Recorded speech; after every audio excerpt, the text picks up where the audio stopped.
پیر مہر علی شاہ کا مزار راولپنڈی سے 11 میل کے فاصلے پر واقع ہے، جس کا نام قدیمی باشندوں کولڈا قوم سے موسوم ہے، لیکن اللہ کے اس مقبول بندے کی آمد سے یہ شہر کولڈا سے کولڈا شریف ہو گیا۔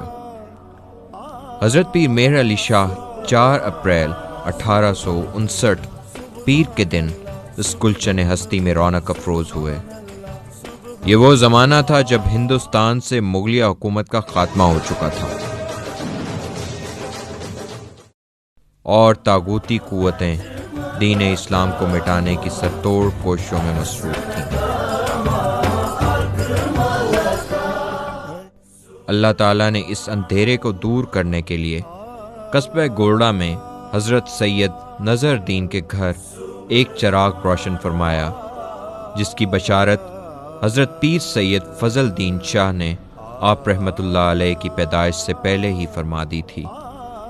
پیر مہر علی شاہ کا شجرہ نسب 25 واسطوں سے غوث الاعظم حضرت شیخ عبد القادر جیلانی اور 36 واسطوں سے حضرت امام حسن رضی اللہ تعالیٰ عنہ سے جا ملتا ہے۔ آپ رحمت اللہ علیہ کو جب خانقاہ کے مدرسہ میں قرآنی تعلیم کے لیے بھیجا تو آپ رحمت اللہ علیہ کی عمر اتنی کم تھی کہ آپ رحمت اللہ علیہ کے خادم آپ کو اٹھا کر لاتے تھے۔ آپ کا حافظہ بہت اچھا تھا۔ جب قرآن پاک کا ناظرہ ختم کیا تو وہ آپ کو حفظ بھی ہو چکا تھا۔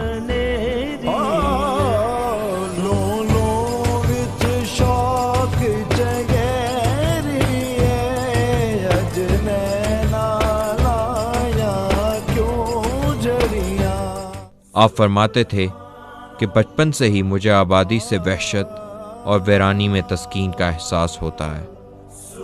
آپ کے اثار کا یہ عالم تھا کہ آپ کو جو ماہوار خرچ ملتا اس کو طالب علموں میں تقسیم فرما دیتے اور خود روزہ رکھ لیتے یا فاقہ کر لیتے۔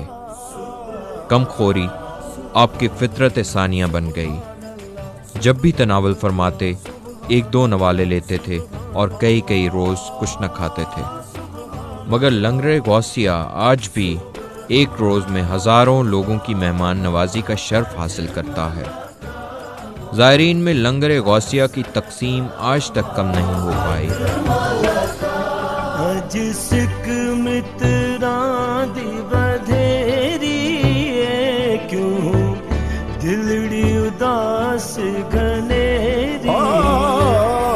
ملتان سے مظفر گڑھ اور مظفر گڑھ سے ڈیرہ غازی خان کی سیاحت کرتے ہوئے آپ اجمیر تشریف لے گئے۔ وہاں پر ایک رات خواب میں حضرت خواجہ ہند خواجہ معین الدین اجمیری کی زیارت ہوئی۔ انہوں نے فرمایا کہ آپ پر منبع ولایت کی مہر لگ چکی ہے، آپ واپس گولڈا تشریف لے جائیں۔ آپ نے ان کے حکم کی تکمیل کی اور گولڈا تشریف لے آئے۔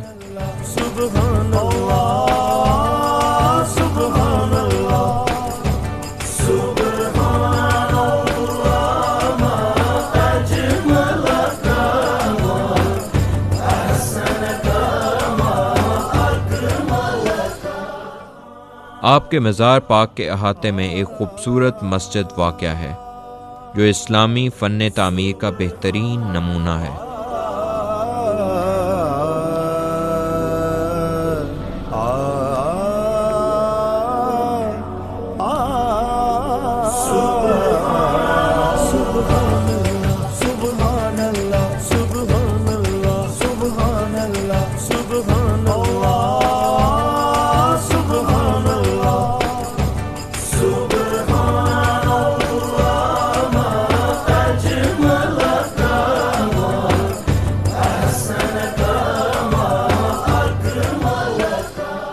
مسجد کے برابر میں ایک مدرسہ بھی ہے جہاں ملک کے دور دراز کے علاقوں سے طلبہ حصول علم کے لیے تشریف لاتے ہیں۔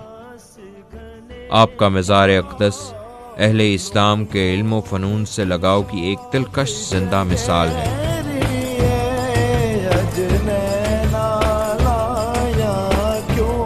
آپ کے مزار مبارک پر روزانہ محفل سما سجائی جاتی ہے، جس میں ذات باری تعالیٰ کی حمد و ثنا کے ساتھ ساتھ قوالی بھی پیش کی جاتی ہے۔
زائرین کی بڑی تعداد روحانی سکون کے تلاش میں روزانہ آپ کی چوکھٹ پر حاضری دیتی ہے۔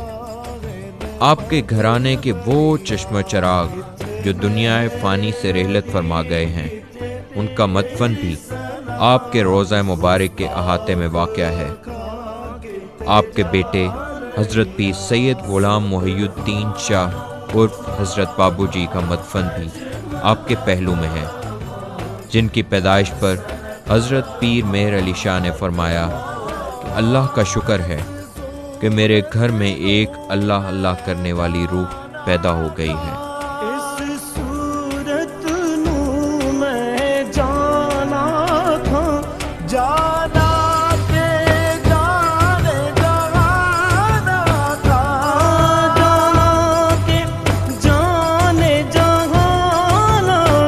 بابو جی کو زمانہ طفولیت سے ہی ریلوے انجن سے خصوصی لگاؤ تھا۔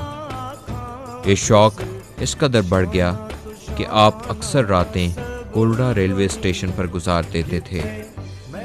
آپ ریلوے انجن کو مرشد کامل کی حیثیت سے دیکھتے تھے اور فرماتے تھے کہ وہ بلند حوصلہ ہو، میں عرفان کے خم پی جائے، مگر اس کا ظرف عالی چھلکنے نہ پائے، اور با وفا ہو کہ اپنے جملہ صاحب نسبت مباین کو خواہ وہ کیسے ہی ہوں منزل مقصود تک پہنچا دے۔